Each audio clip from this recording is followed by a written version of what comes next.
Tonight, shooting in Tumbler Ridge. One man rushed to hospital with gunshot wounds. Wanted. Police searching for a man with a long criminal history. And price increase. Get set to pay more for electricity.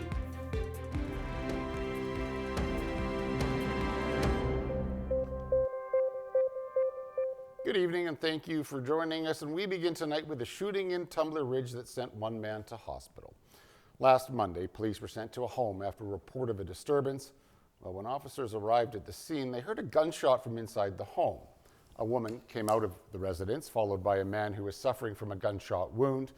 He was rushed to hospital to be treated for his injuries. Now, police say there is no risk to the public as the two parties are known to each other. Tumbler Ridge police say they are continuing to investigate. A man with a long criminal history is wanted by police on a number of outstanding warrants.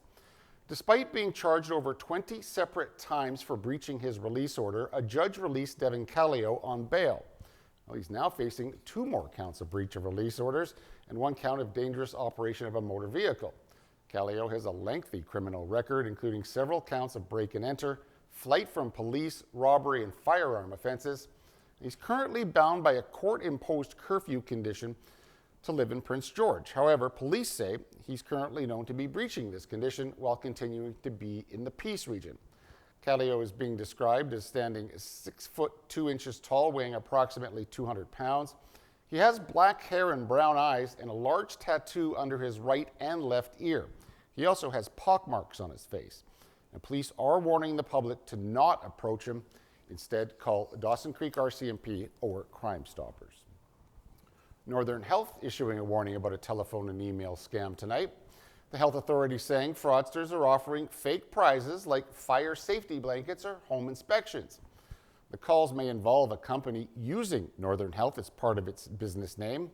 Anyone who received a phone call or email is being asked to verify the sender before sharing any personal information. If you're unsure, you can contact a Northern Health regional office to verify the legitimacy of any offer.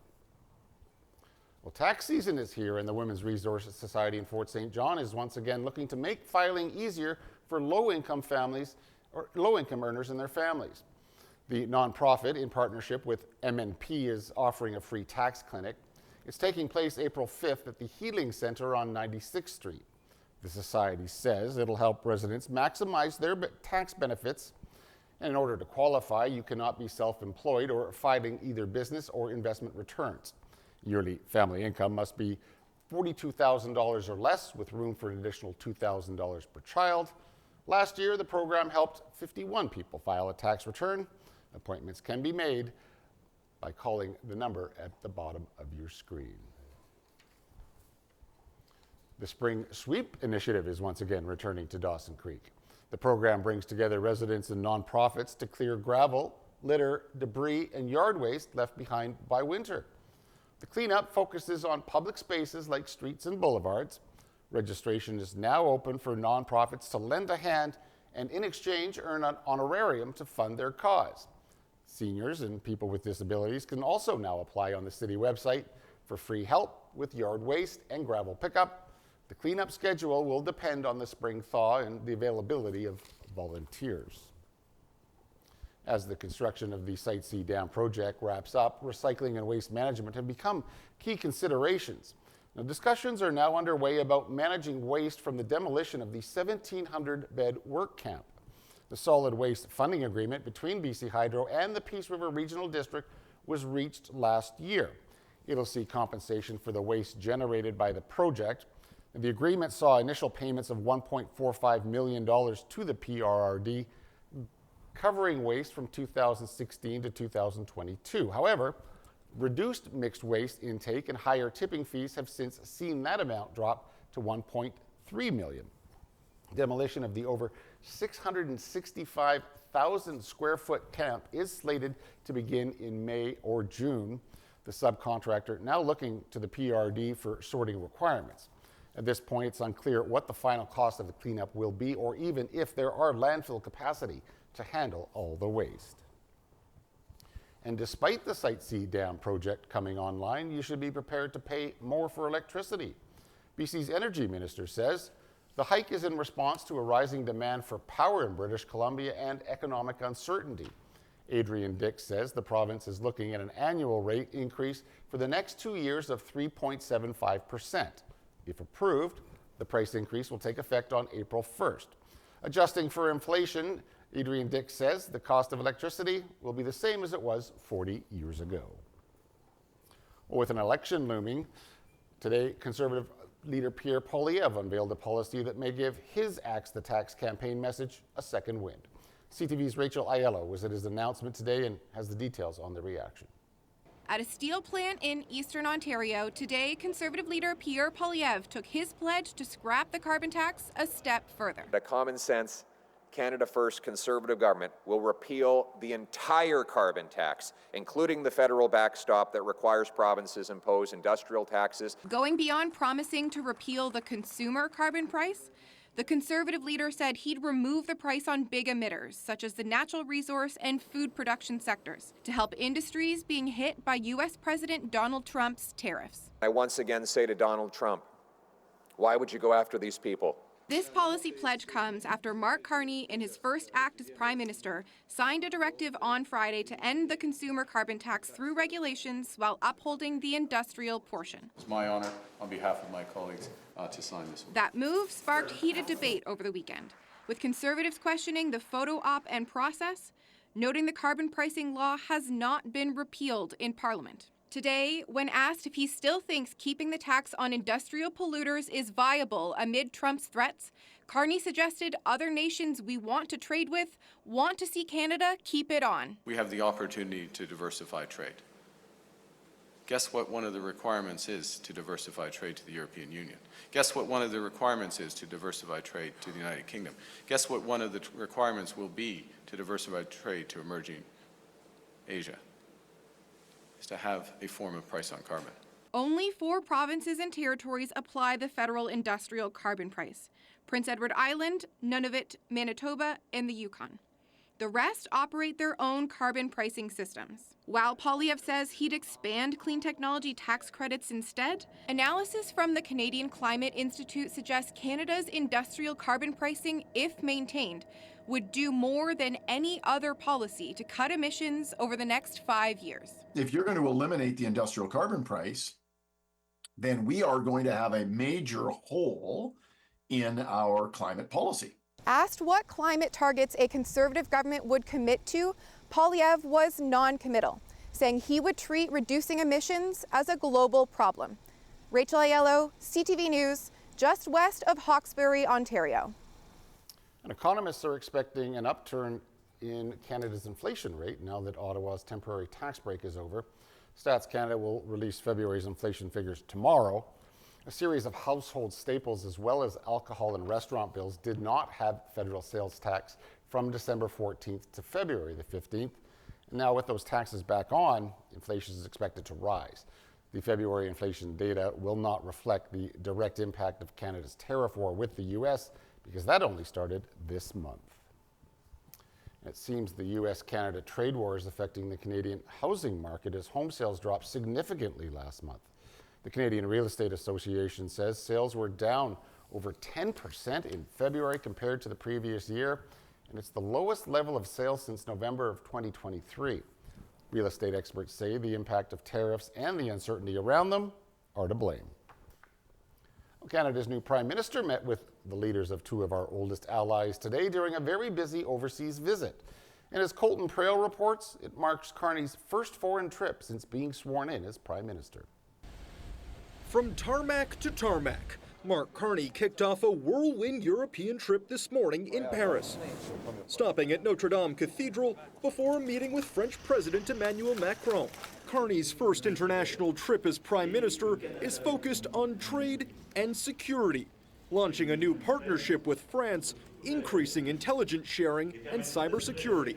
I want to ensure that France and the whole of Europe works enthusiastically with Canada. As Canada looks to Europe in the face of Trump's annexation threats, we both stand for sovereignty and security. Allies are showing support. Nous avons la conviction, et je crois que nous l'avons en commun, que nous sommes plus forts ensemble. Together we are stronger and better able to protect our interests and our sovereignty, Macron said. Prime Minister of Canada.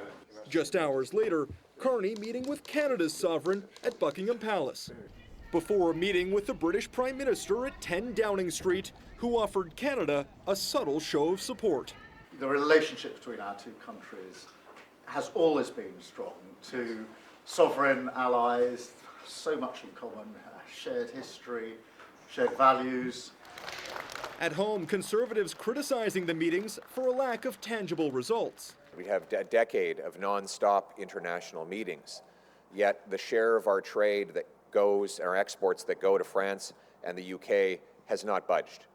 Why? At his swearing-in ceremony Friday, Carney highlighted Canada's three bedrock peoples, the French, British, and Indigenous. Mirroring that sentiment, Carney wraps up his first international trip in Nunavut tomorrow. Colton Prale, CTV News, Ottawa. 2 skiers are dead after separate avalanches in Alberta's backcountry on Friday. One happened just outside of the Lake Louise ski resort boundaries. 2 skiers were working their way back to the ski area on a flag traverse line. One skier triggered the slide and was carried 50 meters, buried in 2 meters of snow. The second skier freed themselves, set off their transceiver, and freed their trapped companion. Alpine helicopter rescue flew the badly injured skier to the staging area at the resort, but they did not survive. Then, about an hour later, the second avalanche was triggered by 4 skiers in the backcountry in Kananaskis. A 34-year-old woman from Calgary was swept up and died from her injuries. Avalanche Canada says the other 3 skiers were not injured. A Vancouver woman who was detained in the United States and held behind bars for nearly 2 weeks for a visa issue is now back at home. Jasmine Mooney touched down at YVR shortly after midnight Saturday morning. Mooney was detained at the U.S.-Mexico border on March the 3rd. The 35-year-old says she had previously had a U.S. visa canceled, but she didn't think she'd have an issue applying for another one with a new job offer. A statement from the U.S. Immigration and Customs last week said she was processed in accordance with President Trump's executive order that subjected all aliens in violation of U.S. immigration law to possible arrest. Process what just happened because there was no heads up. Next thing you know, I'm taken and for 2 weeks haven't been told anything, moved in different cells, sleeping on cement, sleeping in different jail cells. Like it just, nothing makes sense to me, and I'm still trying to process the entire situation. Mooney was transported from Arizona to San Diego before returning to Canada. She did not speculate if her detainment was related to the trade war between Canada and the United States.